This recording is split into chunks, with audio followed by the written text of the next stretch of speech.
యోహాను సువార్త మొదటి అధ్యాయము. ఆదియందు వాక్యముండెను, వాక్యము దేవుని యొద్ద ఉండెను, వాక్యము దేవుడై ఉండెను. ఆయన ఆదియందు దేవుని యొద్ద ఉండెను. సమస్తమును ఆయన మూలముగా కలిగి ఉన్నదేదియు ఆయన లేకుండా కలుగలేదు. ఆయనలో జీవముండెను. ఆ జీవము మనుషులకు వెలుగై ఉండెను. ఆ వెలుగు చీకటిలో ప్రకాశించుచున్నది, కాని చీకటి దాన్ని గ్రహింపకుండెను. దేవుని యొద్ద నుండి పంపబడిన ఒక మనుష్యుడు ఉండెను. అతని పేరు యోహాను. అతని మూలముగా అందరూ విశ్వసించున్నట్లు అతడు ఆ వెలుగును గూర్చి సాక్ష్యమిచ్చుటకు సాక్షిగా వచ్చెను. అతడు ఆ వెలుగై ఉండలేదు, కాని ఆ వెలుగును గూర్చి సాక్ష్యమిచ్చుటకు అతడు వచ్చెను.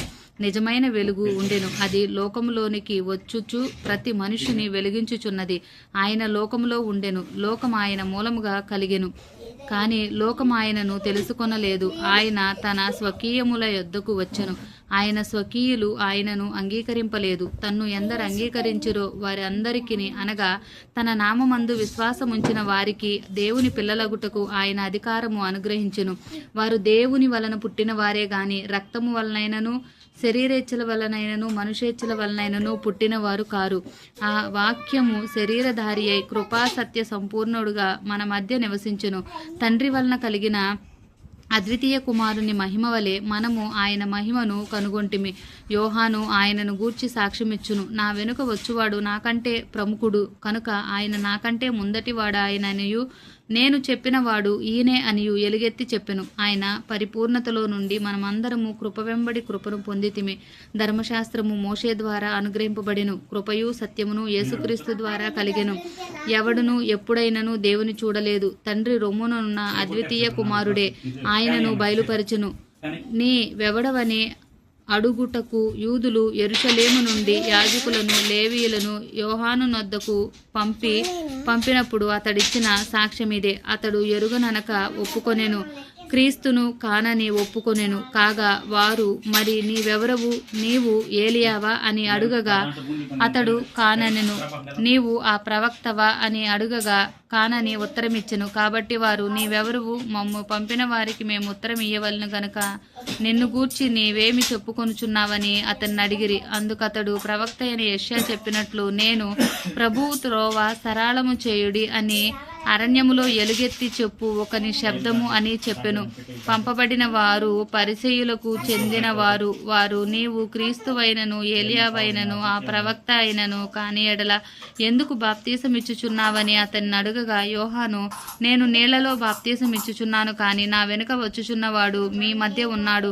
మీరాయన నెరుగరు. ఆయన చెప్పును వారును విప్పుటకైనను నేను యోగ్యుడను కానని వారితో చెప్పెను. యోహాను బాప్తీసమిచ్చుచున్న యోర్దాను నదికి ఆవలనున్న బేతనీయలో ఈ సంగతులు జరిగెను. మరునాడు యోహాను యేసు తన యొద్దకు రాగా చూచి, ఇదిగో లోక పాపమును మోసుకొని పోవు దేవుని గొర్రెపిల్ల, నా వెనుక ఒక మనుష్యుడు వచ్చుచున్నాడు. ఆయన నాకంటే ప్రముఖుడు గనుక నాకంటే ముందటివాడు ఆయనని నేనెవరిని గూర్చి చెప్పితినో ఆయనే ఈయన. నేను ఆయనను ఎరుగనైతిని, కానీ ఆయన ఇశ్రాయేలుకు ప్రత్యక్షమగుటకు నేను నీళ్లలో బాప్తీసమిచ్చు వచ్చితిని అని చెప్పెను. మరియు యోహాను సాక్ష్యమిచ్చుచు, ఆత్మ పావురం వల్లే ఆకాశము నుండి దిగివచ్చుట చూచితిని. ఆ ఆత్మ ఆయన మీద నిలిచెను. నేను ఆయనను ఎరుగనైతిని, కానీ నీళ్లలో బాప్తీసమిచ్చుటకు నన్ను పంపినవాడు, నీవెవని మీద ఆత్మ దిగివచ్చి నిలుచుట చూచుతువో ఆయనే పరిశుద్ధాత్మలో బాప్తీసమిచ్చువాడని నాతో చెప్పెను. ఈయనే దేవుని కుమారుడని నేను తెలుసుకొని సాక్ష్యమిచ్చితినెను.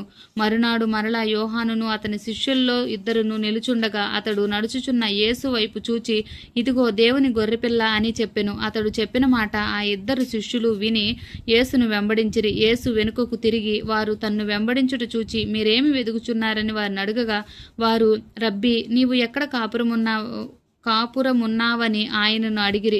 రబ్బీ అను మాటకు బోధకుడని అర్థము. వచ్చి చూడుడని ఆయన వారితో చెప్పగా వారు వెళ్ళి ఆయన కాపురమున్న స్థలము చూచి ఆ దినము ఆయన యొద్ద బస చేసిరి. అప్పుడు పగలు రమారమి 4 గంటల వేళ ఆయను. యోహాను మాట విని ఆయనను వెంబడించిన ఇద్దరిలో ఒకడు సీమోను పేతురు యొక్క సహోదరుడైన ఆంద్రేయ. ఇతడు మొదట తన సహోదరుడైన సీమోనును చూచి మేము మెస్సయ్యను కనుగొంటిమని అతనితో చెప్పి యేసునొద్దకు అతని తోడుకొని వచ్చెను.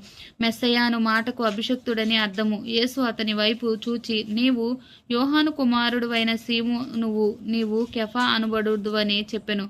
కెఫా అను మాటకు రాయి అని అర్థము. మరునాడు ఆయన గలిలయకు వెళ్ళగోరి ఫిలిప్పును కనుగొని నన్ను వెంబడించమని అతనితో చెప్పెను. ఫిలిప్పు బేత్సయిదావాడు అనగా ఆంద్రేయ, పేతురు అనువారి పట్టణపు కాపురస్తుడు. ఫిలిప్పు నతనయేలును కనుగొని ధర్మశాస్త్రంలో మోషేయు ప్రవక్తలను ఎవరిని గూర్చి వ్రాసిరో ఆయనను కనుగొంటిమి, ఆయన యేసేపు కుమారుడైన నజరేయుడగు యేసు అని అతనితో చెప్పెను. అందుకు నతనయేలు, నజరేతులో నుండి మంచిదేదైనా రాగలదా అని అతన్ని అడగగా, వచ్చి చూడమని ఫిలిప్పు అతనితో అనెను.